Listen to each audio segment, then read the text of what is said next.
পৃথিবীতে যত ধর্ম আছে মানুষকে একটি অগ্রাধিকার দেওয়া হয়েছে। তবে সর্বশ্রেষ্ঠ মহামানব হযরত মুহাম্মদ সাল্লাল্লাহু আলাইহি ওয়াসাল্লাম তিনি যে মানবতা যে মুক্তির দিক তাহার জীবনী তাহার যে কোনো বক্তব্য যে আমাদের বাসনা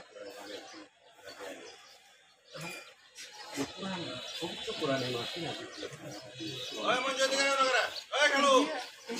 অত্যন্ত গুরুত্বপূর্ণ পবিত্র মাহে রমজান এক মাসের ট্রেনিং।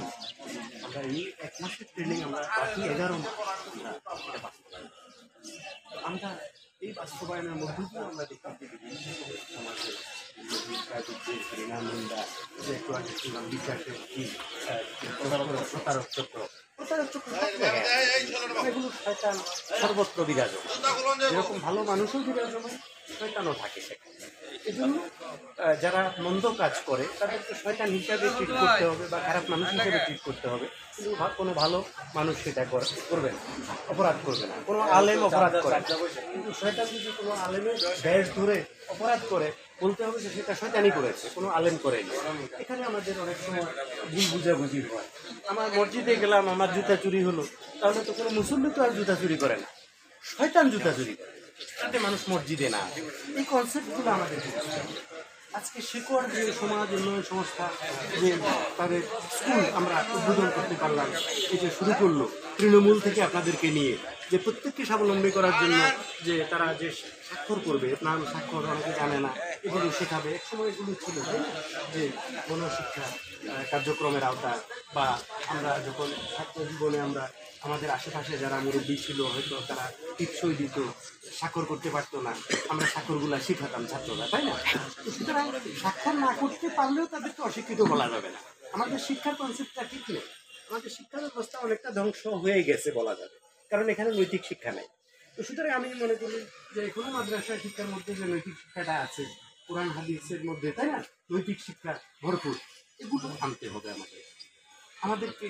ইসলামিক যে জিন্দেগি, ইসলামিক যে কমপ্লিট কোড অফ লাইফ, এখানে পরিপূর্ণ সব কিছুই আছে। আমার লেবাস যাই হোক না কেন, আমার ইমপ্লিমেন্টেশনটা বড় জিনিস, আমার প্রয়োগটা বড় জিনিস, তাই না? আমরা নামাজ পড়লাম, আবার মানুষে মানুষে ভেদাভেদ করলাম, রোজা রাখলাম, আবার বোনের সম্পত্তি মেরে দিলাম, ভাইয়ের সম্পত্তি মেরে দিলাম। কি আমরা আমরা সকল ইবাদতে আছি, কিন্তু দেখা গেল যে আমরা আরেকজনের অধিকার রক্ষা করছি না, তাই না? তো সুতরাং অন্য মানুষের অধিকার রক্ষা না করলে এটা আল্লাহ মাফ করবে না কিন্তু। তো সুতরাং আমরা ইবাদত করব, কিন্তু আমাদের ভিতরটা পরিবর্তন করতে হবে যে যেখানে আছে। আর মানুষে ভেদাভেদ করা যাবে না।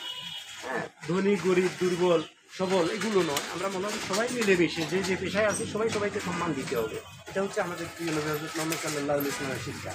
সকল ধর্মের মানুষের সাথে তিনি চলেছেন, কিন্তু আদর্শ ধারণ করেছেন এবং অন্যরা তার কাছ থেকে আদর্শ শিখেছে।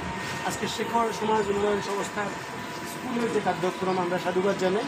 আমাদের সেই তার কর্ণধার রয়েছেন আমাদের প্রিয় জনছাত্রী, যিনি একাধারে একজন ব্যক্তিত্ব, একজন সমাজসেবক, একজন মানবাধিকার নেতা, একজন সংস্কারক, হ্যাঁ, এবং বহু মাতৃক প্রতিভার অধিকার। তো সুতরাং আমি মনে করি যে উনি একটা আলোকবর্তিকা, সমাজে একজন জ্ঞানী মানুষ মানে একটা আলোকবর্তিকা।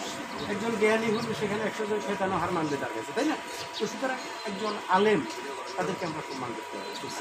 আলেম যারা এলেম শিক্ষা করেছেন, বিশেষ করে দিনী আলেম, তাই না? সুতরাং হচ্ছে সাক্ষরতা যেটা, কেউ স্বাক্ষর না করতে পারলেও তাকে আমি অশিক্ষিত বলি। কারণ কি, তার মধ্যে এমন জ্ঞান আছে যে যেটা যারা বড় বড় সার্টিফিকেট পেয়ে বড় বড় ডিগ্রি নিয়েও তাদের মধ্যে সে জ্ঞান নেই। এটা তো ঠিক, আপনারা জানেন। তো সুতরাং শিক্ষাটা আলাদা জিনিস, জ্ঞানটা আলাদা জিনিস, এটা আল্লাহর দান, আল্লাহর কাছে চাইতে হয়, আল্লাহর মন জয় করে নিতে হয়। কি যে যতটুকু জ্ঞান পায় ততটুকু কথা বলে। তো সুতরাং সময় যেহেতু সংক্ষিপ্ত, আমি সংক্ষিপ্ত এখানে শেষ করছি।